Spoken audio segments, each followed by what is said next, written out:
Hey guys, what's happening? Johnny Glock here. Hope y'all are doing well. Listen, I want to just put this short video up as a teaser to my up and coming video, which is going to be it's going to be a doozy, man. It is going to be an epic video on the Glock reset. Basically, we're going to start out with theory, how to build. It's going to be like a design and build sort of thing, but also it's going to talk about like user. So basically, you have the bullseye shooter, you have a hunter, you have someone that's shooting defensively, you have someone that's shooting competition. How do you build a reset with those parameters in mind, with those applications in mind? Also, we're going to talk about schools of reset. Some guys ride the reset, some guys anticipate the reset and get their finger quickly off of there.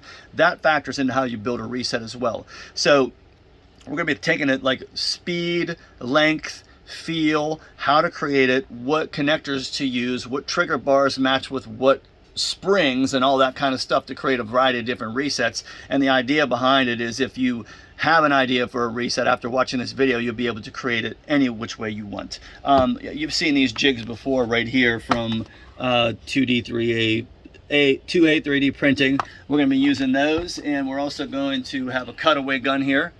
Basically, can I get that on your lighting? So you can see the cutaway gun's going to show us how the reset works. We're going to be using that. So yeah, it is going to be quite, I have all this disseminated information. You've seen the spring chart that shows you how to match them and balance them and stuff like that. It's going to be Johnny Glock Reset 2.0. Trust me, you're going to love it. Okay, now second, we're a community.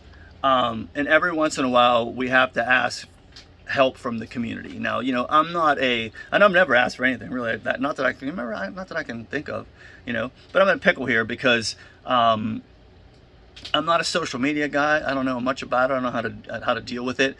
I do have a customer right now that is pretty much slandering me and being very I don't know what the word would be. Unsavory on Reddit.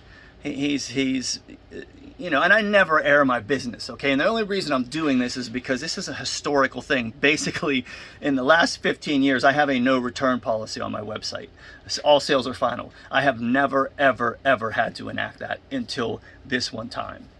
So basically, I had a customer call me and say, hey, I'm not satisfied with this trigger. It's the second one you sent me. What can we do? I said, well, you can either keep it, I'll give you half your money back, or you can, because you're kind of satisfied with it, or you can send the whole thing back and I'll just refund it. Okay, so it was a done deal. He said, oh, I'll run it, refund it. So send it back, I get it back, and I'm like, I get it, and I'm like, what the, it is, the transaction was like a year old, and this is the trigger. We can get it here on the light. It's pretty shot out. As you can see, this is, and so I was like, I emailed and said, look, I'll give you this $270 trigger, or $290 trigger. I'll give you 275, or I think I said 275. Anyway, you can read it. The email's up, and he's like, no, that's not what we agreed on. And I said, well, that's before I realized that this sale was, a year old. And, I should have referenced that first. And then so basically I said, you know what, whatever, it's not worth I'm just going to refund it anyway. So I went on Shopify, and Shopify wouldn't refund it because it was so old. It's just kind of one of those parameters. And if you guys have Shopify, it doesn't meet the criteria for return money back. So basically I said, look, just handle it through your credit card company. All right, so then, of course, because it's a year old, his credit card company said, no, we can't do that. The transaction's too old, which makes total sense. I mean, not many people return things after, 8 months of use. And that's why credit card companies don't do chargebacks after a certain amount of time. So basically, I said, look, I was thinking I'll just write you a check. But then I had some people tell me that, hey, there's a guy bad-mouthing you on Reddit. And it happened to be this guy. So basically, I said, look, man, take down the Reddit post because it's inaccurate, it's misleading, and I'll write you a check and it'll be a done deal. You know what I mean?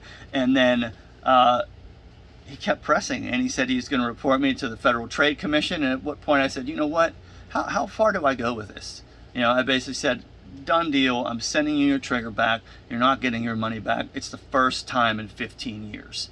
And like I said, I normally don't air my business, but I take this stuff personally. We bust our asses around here to put out a stellar product with insanely good customer service. Every once in a while there can be there can be issues, but we always end up delivering. And you know, that's just the way businesses are. You know, we try and try and try. It's a big deal for us here. So what I'm asking of my community is to go over to Reddit, and you can look it up.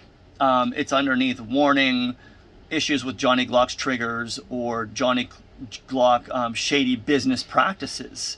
And I would just like you to put your experience there that you've had with me, because right now it's people that have never done business with me, and they're just a bunch of keyboard commandos running their mouths.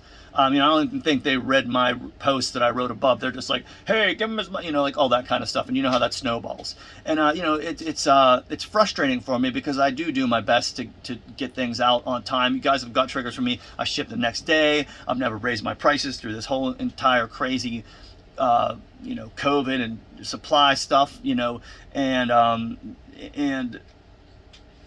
like I said, I don't have time to respond to everything there. And so I think it would really help me out if you guys, even if you had like a semi-okay experience with customer service, I just want some representation.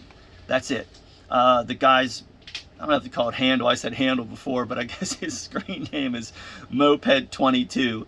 You'll see. But basically, he's just kind of, you know, maybe he's having a bad week or a year or something. I have no idea. But the point is, you know, the whole customer rate thing kind of went out the window. And like I said, I usually don't, you know, air my stuff like this, but I just need a little help, because I need some people to go in there and kind of balance it out, because right now it's just a Johnny Glock's bashing act.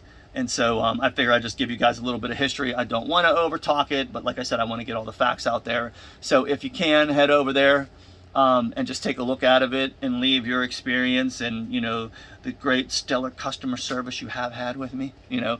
But like I said, you might have had, you know, it might not have gone as smooth. So I'd like to hear that too. I'm not asking you to make shit up. Oh, sorry, make stuff up. We don't swear on this channel. So yeah, that's about it, man. Back to the other thing. Let's bury that now. All right. And my wife's like, let it go. And I'm like, I can't. This is not right. It's not right. So anyway, but you have to fight fire with fire. This guy obviously knows a lot about social media. I could tell by the way he's flipping and flopping stuff like that. I don't know how to do any of that kind of stuff. But anyway, get ready, man. Get out the popcorn.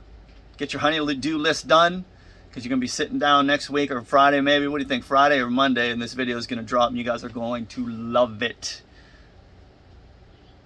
And remember, trigger control is control.